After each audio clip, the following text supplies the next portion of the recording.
Bonjour à tous et bienvenue chez mesdébutnumériques.fr. Dans cette vidéo, je répondrai aux questions suivantes. Qu'est-ce qu'un nom de domaine et pourquoi c'est si important d'en avoir un? Quel nom de domaine choisir pour votre restaurant? Une fois que vous l'avez choisi, comment réserver ce nom de domaine?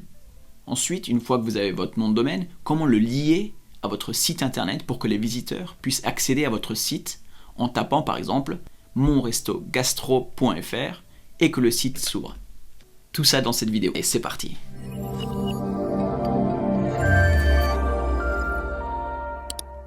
Si vous créez un site internet, vous devez absolument réserver un nom de domaine. Pourquoi? Et puis au fait, c'est quoi un nom de domaine? Ne vous inquiétez pas, je vais tout vous expliquer en répondant aux questions que vous vous posez peut-être. Premièrement, qu'est-ce qu'un nom de domaine? Une adresse internet ou nom de domaine est l'équivalent de votre adresse postale, mais sur internet. Donc c'est la manière dont vos contacts et vos clients vont trouver votre site internet sur le web. En d'autres termes, c'est une manière d'accéder à un site internet plus facilement. Je dis plus facilement parce que je vous passe des détails techniques, mais en gros, pour faire simple, un nom de domaine permet à tout utilisateur du monde entier d'accéder à votre site internet en tapant par exemple monrestogastro.fr plutôt que de devoir saisir l'adresse IP du serveur. Donc l'adresse IP, c'est une série de nombres, par exemple 31 394 134.10, qui au final pointe aussi vers votre site internet. Donc vous l'aurez compris, c'est plus facile de retenir une série de mots plutôt qu'une série de chiffres. Un nom de domaine est-il indispensable? Donc ma réponse est non, il n'est clairement pas indispensable, mais il est extrêmement recommandé. C'est pas indispensable parce que même sans nom de domaine, vous pouvez quand même accéder à votre site internet, par exemple à travers le nom de domaine que l'hébergeur crée automatiquement pour vous. Donc, en effet, tous les hébergeurs, donc Wix par exemple, génèrent une adresse internet qui vous permet d'accéder à votre site sans même que vous n'ayez à réserver un nom de domaine. Par exemple, chez Wix, après avoir cliqué sur Publier, vous verrez le nom généré par Wix, qui vous permet d'accéder à votre site. Si vous le voulez, vous pouvez aussi n'utiliser que cette adresse-là. Mais vous vous en doutez bien, elle n'est pas aussi jolie et vous ne pouvez pas la personnaliser. Petite analogie à ce niveau-là pour vous expliquer un petit peu pourquoi c'est si important d'avoir un nom de domaine. Pourquoi avons-nous besoin d'un carnet d'adresses dans notre téléphone alors que nous pourrions tout simplement composer le numéro de téléphone à la main? C'est la même chose, c'est plus rapide et plus facile à retenir. Combien coûte un nom de domaine?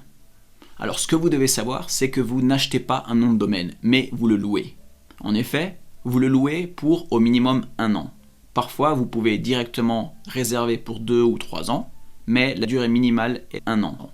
Les tarifs varient selon l'extension. Je vais vous montrer plus tard dans la vidéo quelles sont les extensions qui existent et selon le prestataire auprès duquel vous allez réserver ce nom de domaine. Cela dit, étant donné que les prix sont faibles, ils ne varient que très peu selon l'endroit où vous l'achetez.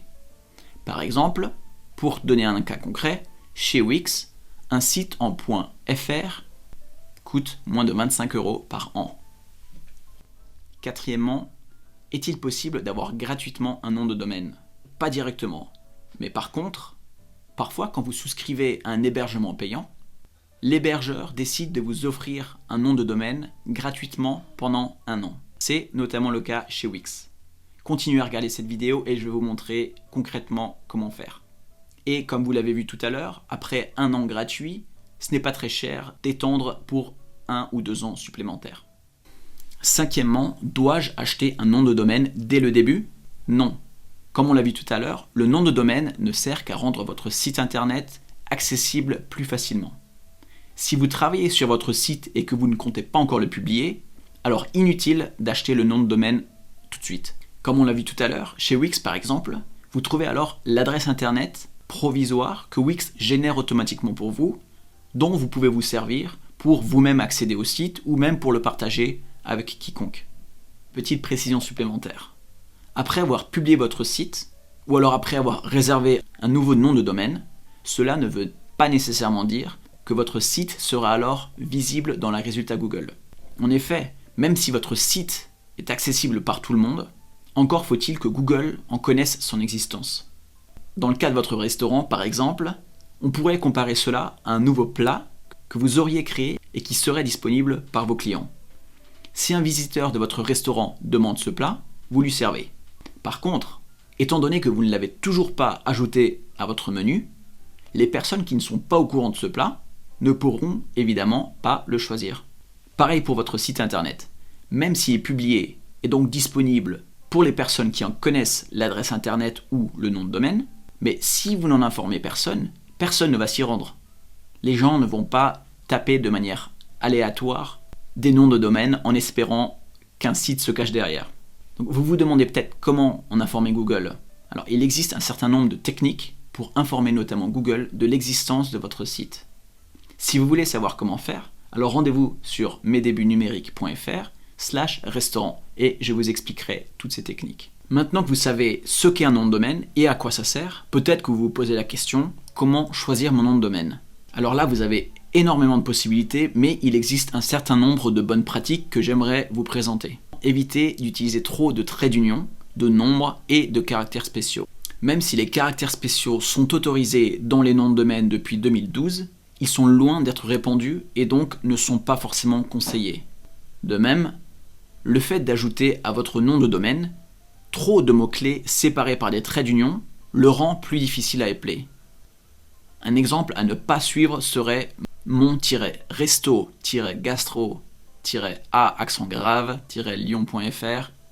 Dans ces cas, privilégiez plutôt monrestogastro-lyon.fr. Je vous donnerai plus d'informations plus tard dans la vidéo. Si le nom de votre enseigne comporte une apostrophe, libre à vous de la garder ou de l'omettre. Par exemple, l'auberge bleue peut se transformer en l'auberge bleue ou aubergebleu.fr. Intégrez le nom de votre enseigne, de votre activité ou de la ville dans votre nom de domaine. Si le nom de domaine que vous aimeriez choisir est déjà pris ou que le nom est trop répandu, par exemple les 3 tours, alors je vous conseille d'ajouter la ville dans laquelle vous opérez. Par exemple, les 3 tours-lyon.fr. Vous voyez qu'ici on utilise un trait d'union, mais on se limite à un seul, et ça permet de créer une bonne visibilité. Avant de choisir votre nom de domaine, je vous conseille de lancer une petite recherche Google pour voir s'il existe des sites dont le nom de domaine est similaire à celui que vous aimeriez choisir. Parce que premièrement, ça va vous indiquer si le nom que vous voulez est encore disponible ou s'il est déjà occupé. Et deuxièmement, ça vous permet aussi de voir un petit peu comment font les autres, comment ils choisissent leur nom de domaine. Choisir la bonne extension. Donc ce qu'on appelle extension, ce sont les derniers caractères après le point qui suit votre nom de domaine. Je m'explique. Vous avez très certainement vu .fr, .com, .org, .net, .info, etc. Il existe à ce jour plus de 800 extensions, parfois sous certaines conditions. Il y a quelques années, un tas de nouvelles extensions, comme par exemple .paris, sont apparues et peuvent donc être réservées. Au début, chaque extension avait sa signification. Par exemple, .org signifiait que le site internet était celui d'une organisation, .com celui d'un commerce, et .fr un site francophone. Cette règle n'est plus forcément appliquée parce que tout le monde peut réserver un nom de domaine en .com alors qu'il ne fait pas de commerce. Par contre, en ce qui concerne .fr, il faut que vous prouviez que vous êtes un résident, même pas français, mais européen. Personnellement, je vous conseille de prendre .fr, et si vraiment vous ne trouvez aucun nom de domaine qui vous corresponde parce qu'ils sont déjà pris, alors jetez un coup d'œil sur les .com ou peut-être .net, car ce sont les extensions que les gens ont l'habitude d'utiliser et de voir. Voyons à présent comment réserver un nom de domaine chez Wix. Les instructions que je vais vous montrer commencent à partir du moment où vous avez un compte gratuit Wix. Si vous n'en avez pas encore, alors cliquez tout simplement sur le lien en dessous de cette vidéo pour en créer un. Après avoir terminé votre inscription, vous devriez voir un écran similaire à celui-ci. Si c'est le cas, vous pouvez cliquer sur Paramètres. Ensuite, cliquez sur Domaine. Vous devriez voir Non connecté. Cela veut dire que vous n'avez pour l'instant encore aucun nom de domaine et que vous ne l'avez pas encore connecté. Vous pouvez aussi accéder à la partie Domaine en lançant une recherche en tapant tout simplement Domaine. Cela vous mènera à exactement la même page.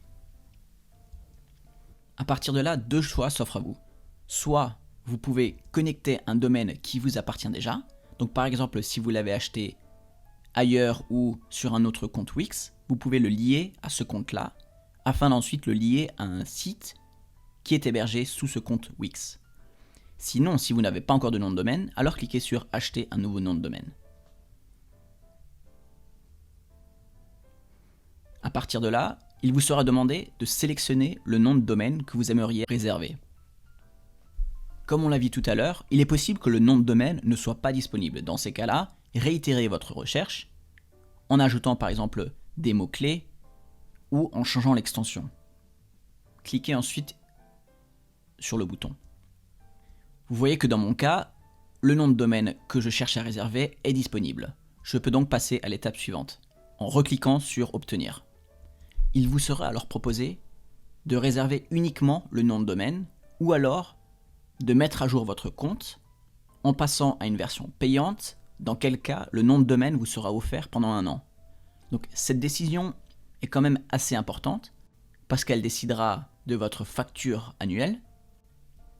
Mais évidemment, si vous payez un petit peu plus cher pour votre compte Wix et que vous n'utilisez pas uniquement la version gratuite, beaucoup plus de fonctionnalités seront alors disponibles pour vous. J'ai une autre vidéo dans laquelle je vous explique exactement quelles sont les différences entre les différentes versions payantes de Wix. Je vous conseille de passer à une version payante car les bénéfices et les avantages sont extrêmement intéressants. Si vous ne voulez acheter que le nom de domaine, alors cliquez sur Acheter. Dans mon cas, je vais cliquer sur Booster. Dans cette étape, il s'agit de choisir le forfait auquel nous aimerions souscrire. Étant donné que j'aimerais profiter de l'année gratuite, je me réfère à la ligne domaine gratuit pendant 1 an. Vous voyez que c'est le cas pour la plupart des forfaits payants, mis à part connexion de domaine.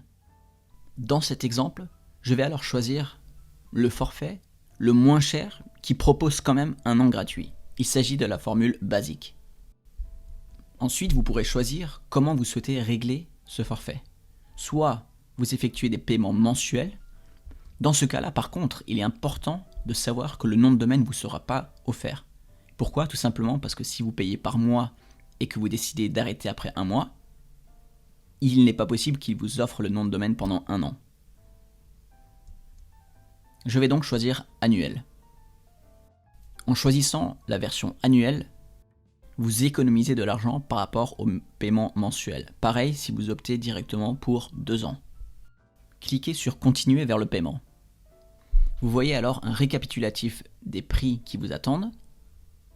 On voit ici le forfait basique de 10,50 € par mois pendant 12 mois, qui inclut, je vous le rappelle, un nom de domaine gratuit pendant 1 an. Il s'agit maintenant de saisir votre moyen de paiement, puis de cliquer sur Continuer. Dans l'étape d'après, vous voyez que l'inscription pendant 1 an pour votre nom de domaine vous est offerte. Le total est de 0. Pourquoi? Parce que, je vous le rappelle, le forfait auquel nous sommes sur le point de souscrire comporte 1 an gratuit pour votre nom de domaine. Après 1 an, vous devrez payer, dans notre cas, 19,95 € pour 1 an supplémentaire. Voilà, j'ai maintenant la confirmation de mon achat et je vois également que je viens de réserver. Donc dans mon exemple, monrestogastro.fr a été attribué à MySite. Donc MySite, c'est le nom d'un des sites que j'ai créé dans mon compte Wix. Ce qu'il faut savoir, c'est que chez Wix, vous pouvez créer autant de sites internet que vous voulez. Par contre, vous l'avez, je l'espère, compris dans mes explications, un nom de domaine peut être associé à un seul site. Pourquoi? Tout simplement parce que en saisissant le nom de domaine dans le navigateur internet, l'utilisateur voudra qu'un site en particulier s'ouvre. Il n'est pas possible d'ouvrir plusieurs sites en même temps. C'est ce qu'on appelle l'attribution d'un nom de domaine à un site. Vous verrez aussi une petite fenêtre qui vous propose d'acheter des boîtes email personnalisées, mais je vais vous expliquer dans une autre vidéo comment faire ça. Cliquez ensuite sur Accéder au domaine. En accédant à la catégorie domaine de votre compte Wix, a priori, vous ne devriez voir aucune différence. La raison est simple. Après qu'un nom de domaine soit réservé, cela prend jusqu'à 48 heures pour qu'il soit enregistré de manière globale dans un registre qui n'appartient pas à Wix. En gros, vous pouvez imaginer ça comme un annuaire auquel on aurait soumis une nouvelle entrée, mais il faut quand même attendre à ce que les employés procèdent à l'insertion de vos informations. Pour vous assurer que le nom de domaine a bien été réservé, cliquez sur « Connecter un nom de domaine existant », puis réservez le nom de domaine que vous venez d'enregistrer.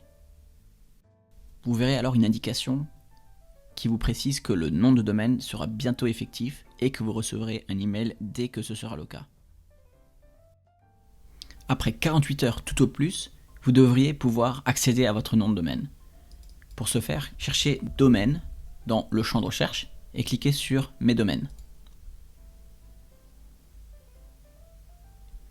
À partir de là, vous devriez voir une nouvelle entrée qui décrit votre nom de domaine ici, qui indique quand le nom de domaine sera renouvelé et qu'il est assigné à ce site-là en question. C'est donc parfait, vous pouvez à présent commencer à utiliser votre nom de domaine pour votre site internet. Si vous voulez désactiver le renouvellement automatique du nom de domaine, car par défaut il va se renouveler à la fin de cette période, donc ici le 13 mars 2022, alors cliquez sur souscription premium. Vous voyez maintenant ici le forfait premium pour mon site internet, donc qui va permettre de me débloquer un tas de fonctionnalités Wix. Je vous montrerai dans une autre vidéo quelles sont ces fonctionnalités. Et puis en dessous, vous voyez alors le nom de domaine que vous avez réservé. Ce sont deux entrées séparées, parce que je peux par exemple décider d'annuler le prolongement du nom de domaine et pourtant garder quand même le prolongement automatique du forfait, et vice versa. Donc ici, je clique sur annuler le domaine.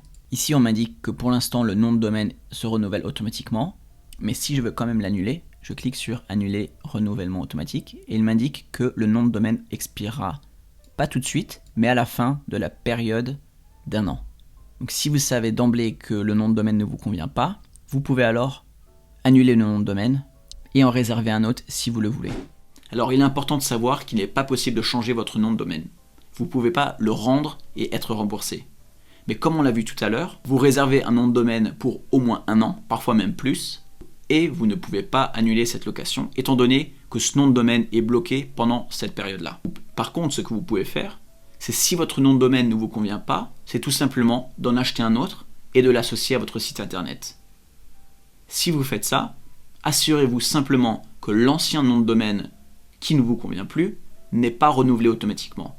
Cela dit, je vous déconseille fortement de changer trop fréquemment de nom de domaine, car Google aura pris connaissance de votre ancien nom de domaine et lui attribuera une certaine autorité ou confiance. Cette confiance est extrêmement importante, car plus elle sera élevée, plus Google sera prêt à afficher votre site internet dans la liste de ses résultats, après qu'un utilisateur effectue une recherche. Après avoir changé votre nom de domaine, cette confiance prend du temps à être restaurée, et pendant ce temps-là, votre site ne sera potentiellement plus affiché dans la liste des résultats Google. Ce qui est évidemment extrêmement dommage et dommageable. J'aimerais ajouter une autre petite information. Peut-être que vous avez entendu parler d'un sous-domaine. Alors un sous-domaine, c'est comme une extension de votre nom de domaine. Pas l'extension qu'on a vue tout à l'heure après le point final, mais cette fois-ci, c'est un préfixe qui vient s'ajouter au nom de domaine que vous avez réservé. Vous pouvez créer un nombre quasiment infini de sous-domaines. Ces sous-domaines peuvent être utilisés pour créer par exemple une section séparée de votre site pour en faciliter l'accès. Par exemple, blog.monpetitresto-lyon.fr ou alors membre.monpetitresto-lyon.fr ou alors shop.monpetitresto-lyon.fr. Vous pouvez alors configurer chacun de ces sous-domaines de manière à ce qu'il redirige l'utilisateur vers une page particulière de votre site. Notez que vous n'êtes pas obligé de créer de sous-domaine, et d'ailleurs la plupart des sites n'en possèdent même pas. Seul le nom de domaine principal est vraiment important. Donc vous pouvez sans problème ignorer les sous-domaines pour l'instant, mais au moins vous savez que ça existe. Et les emails dans tout ça. Votre future adresse email est étroitement liée au nom de domaine que vous venez de réserver. Car la partie après le caractère arrobase sera tout simplement votre nom de domaine. Si vous voulez savoir comment mettre en place une ou plusieurs adresses email, à la fin de cette vidéo, j'ajouterai un lien vers une autre vidéo qui vous expliquera comment mettre en place une ou plusieurs adresses email chez Wix. Et voilà, vous savez à présent qu'est-ce qu'un nom de domaine ainsi qu'un sous-domaine, vous savez comment choisir le vôtre et comment le réserver. Alors maintenant, à vous de jouer, suivez les conseils que je vous ai donnés et réservez votre propre nom de domaine avant que quelqu'un d'autre ne le fasse à votre place. Comme je l'ai indiqué précédemment, si vous voulez en savoir davantage, par exemple sur la mise en place d'adresses email ou tout simplement pour découvrir encore plus de guides pour mettre en place le site internet de votre restaurant, rendez-vous sur mesdebutnumériques.fr/restaurant. Et enfin, si vous avez aimé cette vidéo, faites-le moi savoir en mettant un petit pouce bleu à cette vidéo ou faites-moi part de vos questions dans les commentaires. Merci et à bientôt, Fred.